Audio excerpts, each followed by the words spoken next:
Hey everyone, it's Milton again. I promised to tell you all the second part of my story, which basically revolves around my plan. So, here I am. Before that, let me give you a brief summary of everything that's happened so far. My dad wanted a girl, so he raised me like one, making my childhood an absolute nightmare. When I was old enough, though, I rebelled and refused to listen to my dad. Both of my parents had it out against me since forever. My mom enrolled me in a different school where education quality was poor. She wanted to make me a failure in life. I jeopardized all their attempts, though, and self-studied, being careful to hide everything from my family. My efforts and hard work finally bore fruit, and I became a successful entrepreneur. Meanwhile, my family was under a lot of debt by now. So much so that they became homeless. Even though they had wronged me in every way, I took pity on them, and allowed them to move in with me. My life took a complete 180-degree turn when everyone found out how rich and successful I was now. I was suddenly very popular in my college, and with my family. Of course, my mother turned out to be a gold digger, asking me to pay for her stuff shamelessly. I bluntly refused her, though. My sisters, on the other hand, started doing weird things and creeped me out. I started fake dating Kristen, the most popular girl in the college, to keep my sisters at bay. Kristen is a heartbreaker, and dates guys for their money. Yeah, gold digger alert once again. I was at Kristen's house one day when I saw that she had received a text from my sister, Natalie. They were planning something for me and wanted me at their sleepover party. At the sleepover party, I pretended to pass out to hear their plan. They were talking about my credit card and getting my secrets out of me. They were going to do this by getting me drunk at Kristen's birthday. What they don't know is that I have a plan to outsmart them on this birthday and expose them. Now, I hadn't vouched for Tina and Penny, my other two sisters, to be involved with Natalie, but then again, what else was I expecting? I should have seen it coming. All of them had teamed up against me, and had every intention to take me down. Too bad. I was a few steps ahead of them, and knew about their every move. Tina and I are in the same major, and thus we share the classes for our core subjects.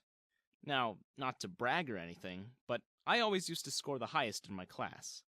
All those years of self-studying were really paying. And I knew for a fact that Tina was flunking in most of the papers. But it was her fault, really. She was busy scheming and plotting behind my back instead of studying. How could she score good grades? She came to me one day asking me the secret for my good grades. I rolled my eyes and told her that she had to study hard if she wanted that. But I heard that you have some really close connections with the professor, and he gives you the question papers in advance, she said hopefully. Wow, who was spreading such dumb rumors about me? They certainly had some creativity in them. Tina, I am on good terms with the professor, but trust me, he doesn't give me the question papers, I told her honestly. She left after sulking for a few minutes. But I did see her in the hallway talking to Natalie in hushed whispers. I rolled my eyes. But then I realized that they were probably planning something against me. I acted oblivious and passed them, taking a turn in the corner, and then pressed myself against the wall so that I was hidden from their view.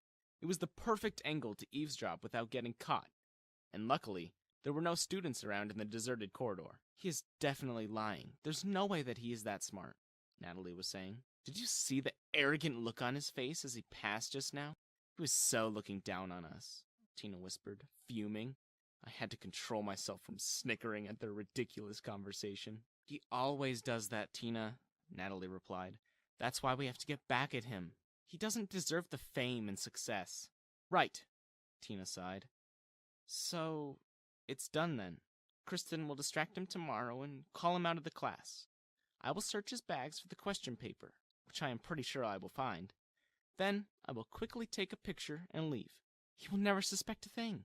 So, this was what they were planning. I left the scene after hearing that because I couldn't tolerate any more of their stupid conversation. I really couldn't believe that they would fall so low. I didn't understand what their problem was, but they had messed with the wrong person. Oh, I was so going to give them the question paper. I went home and typed out a question paper. A paper which was full of questions that were least likely to be asked on our exam. And I carefully folded it and placed it inside my bag. It was such an evil thing to do, but my sisters were asking for it. As expected, Kristen texted me to meet her near the cafeteria. When I had a 5-minute break, I casually made my way outside, of course, leaving my bag behind. When I came back after tolerating Kristen and whatever nonsense she was spewing, I glanced towards Tina, who was sitting innocently in her place. I almost smirked, but then controlled myself and went to my seat. There were no traces of my bag being touched, or anything. And of course, if anyone had even seen Tina doing anything with my bag, they would have suspected her because she was my so-called sister. Anyway, next week our exams were conducted, and I was itching to see how Tina had performed on her papers. When the results were declared, the expression on Tina's face was worth watching. She had failed the test. I felt a bit bad for her, but it was not my fault that she didn't study the whole syllabus.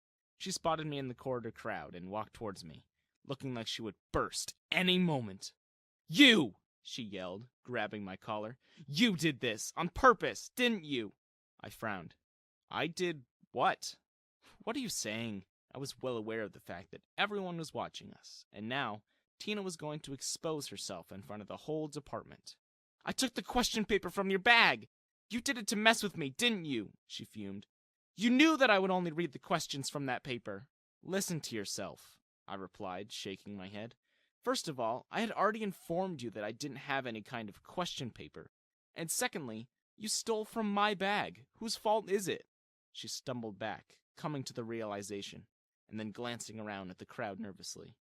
"You brought this upon yourself," I continued. "This is all on you, Tina." I walked away from there.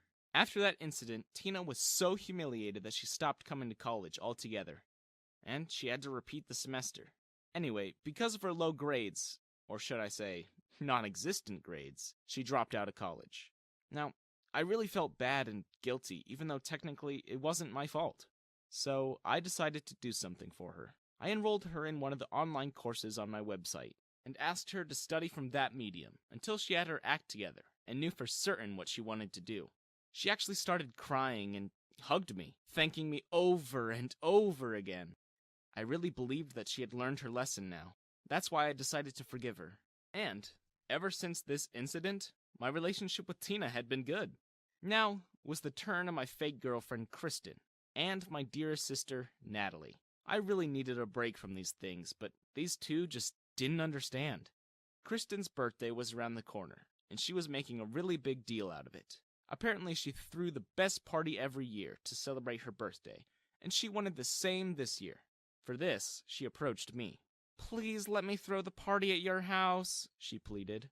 I really didn't want to say yes, but then I thought that it would be more convenient for me at my house, since I already had a vague idea about what they were planning, so I agreed with her. Before the day of the party, I did a few arrangements. Arrangements like setting up cameras in my room, especially at places where I used to keep my money. Credit cards, important files, documents and stuff. I could just have locked my precious stuff away, but then I would never have been able to expose Kristen and Natalie. On the day of the party, I was fully prepared. Kristen and Natalie had been fussing over me the whole time. Penny came to me with a drink, and I knew immediately that they had mixed something in the drink. I took the glass of drink and once again pretended to be actually drinking. Kristen and Natalie were hovering around me, not even leaving me for a second. It was really difficult to get rid of the drink with them around. A very unexpected person came to my rescue. Tina. Yup, that's right. I don't know if she did it on purpose or unconsciously, but she called Kristen and Natalie to the side for a few moments. And that was my cue to feed the glass of my drink to the plant that I had placed near the couch for my convenience. And now was the time to act. I began to stumble in my steps and slurred my words. Kristen and Natalie didn't even bother hiding the smirks on their faces. "Oh, Milton, you seem to be too drunk to function properly," Natalie feigned concern. "You should go to your room and rest," Kristen added, taking my hand. "I will help you take him." Natalie grabbed my other hand. I really wanted to roll my eyes at how hard they were trying. They dragged me to my room, and I played along. Once we were inside, they took their seats beside me on my bed. "Milton, do you know where you keep your credit cards?" Kristen asked, grabbing the opportunity. "I think we are short on drinks right now. Can I borrow some money? I'll return it afterwards." I knew this was going to happen. As I said, I was fully prepared this time. I will let you guys in on my plan. I had talked to the police before the party and told them all about what my sisters were planning, and everything.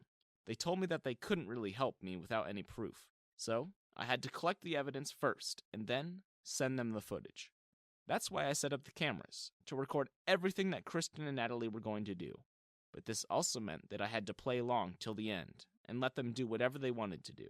I couldn't let them catch my act before the time was up. As a precaution, I also installed a tracker on Kristen's car, because they were going to run away for sure. And then I could easily follow them along with the police and catch them red-handed. "Come on, Milton, don't space out," Kristen's voice broke my thoughts. "I asked you something." I pretended to be losing consciousness and fell back on the bed. "Ugh, he's being tough in this state too," I heard Natalie groan. "What else do we need besides his credit cards?" Kristen asked her. "If we can get our hands on his company documents, that would be great," Natalie replied. "We could find a way to leech off him and would never have to worry about our finances ever. And we can also threaten him if we have this important paperwork," Kristen added in agreement. "This is such a foolproof plan. Ugh.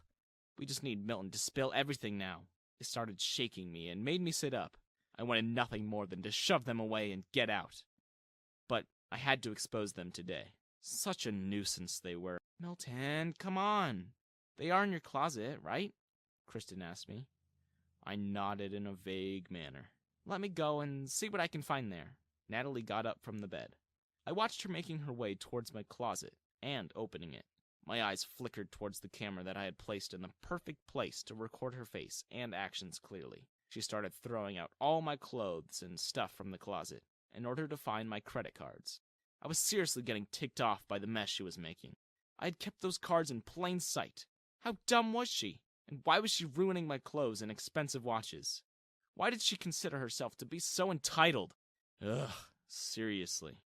"Oh, found them," she suddenly exclaimed, and came to us with 3 credit cards in her hands. I almost gagged in disgust when I saw their eyes twinkling in greed. Ugh, what did I ever do to deserve such people in my life? Well, now I was going to get rid of them anyway. "Oh, wait, we have to know the passcode to access the cards, which only he can tell us," Kristen said, turning towards me. "Milton, what's the passcode?" she asked me slowly, as if she was talking to a child. "What passcode?" I slurred. "The code for your credit cards. What are they?" she repeated desperately. I slurred the numbers to them. Well, it's not like they would get the chance to use it anyway. And I was going to change all the codes as soon as the police caught them. Till then, if they did steal my money, they were just going to get deeper into trouble. I was going to extract every penny from them. "Oh, I also found the company documents." Kristen's voice came from where she was searching in the mess she had made again. "He and his company are nothing without these papers." Kristen nodded. "Our job is done here. Then let's get out before anyone comes and suspects us." She then turned to me with a smirk. "Thank you for everything, Milton. And I mean it. You have been of great help today. Just know that it was nothing personal. I had to do what I could to survive." This two-faced lying girl. Did she really think it was that easy to take me down?